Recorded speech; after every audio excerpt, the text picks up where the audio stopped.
Renters are at least 50% of the population in our country, yet I don't feel like enough is done for you. Help me! So I'm gonna start right here on Design-ish, answering some of your renter-based questions. And all of you who own, this pertains to you too, so you're not left out.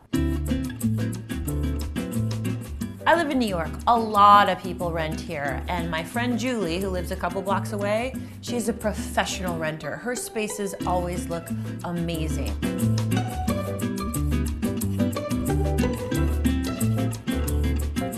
Wall decor and renting. Can I nail into the wall or not? And usually the answer is no.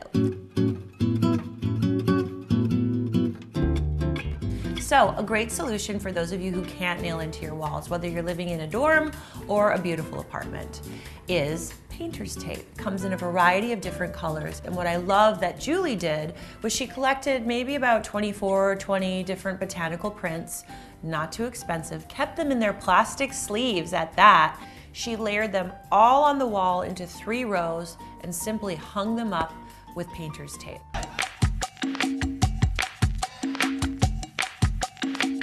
I do this a lot in my office, exposed tape, and it almost becomes a beautiful accessory to the print. It looks cool, the tape is exposed for all to see it, and she can change it in and out on a whim. It's fierce. When it comes to lighting, renter or non-renter, it's basically the same formula. Lighting is everything. So if you have bad lighting, and typically when you buy a new house or you're renting an apartment, they're gonna give you the cheapest version of everything. Julie took all of the bad flush mounts off of her ceiling and brought in some really dynamic pendants. One over her dining table, which has a ton of texture and moves you through the house, and a very simple, old school fabric cord with a porcelain collar and a big bulb at the end of it for her living room, which I think costs her under $30.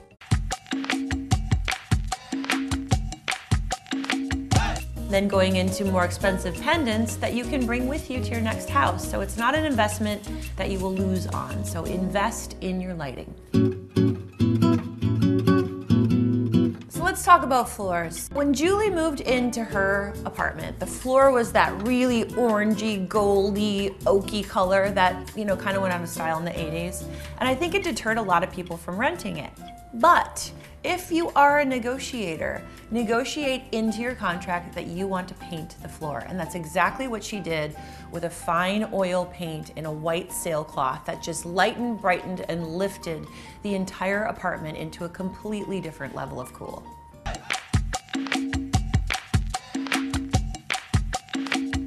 If your landlords are mean and they won't let you paint your floor, it's all about the art of layering, and more specifically, layering great area rugs. You can build rooms within rooms with great rugs. When you're layering pattern, which is tricky, you have to really keep it balanced between masculine, feminine, textural, flat. So you're telling a beautiful story. Just like you're building an outfit, you think of that when you're layering rugs. I hope that helps. Great news for renters is that there are so many products now geared specifically for this demographic.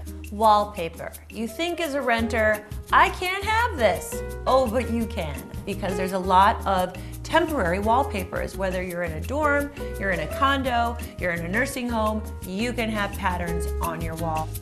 Temporary wallpaper looks great in any room, even inside of a closet or cabinet. You can use it in a million different ways, depending on what your style is. It's a really great way to accent your home subtly or boldly with pattern.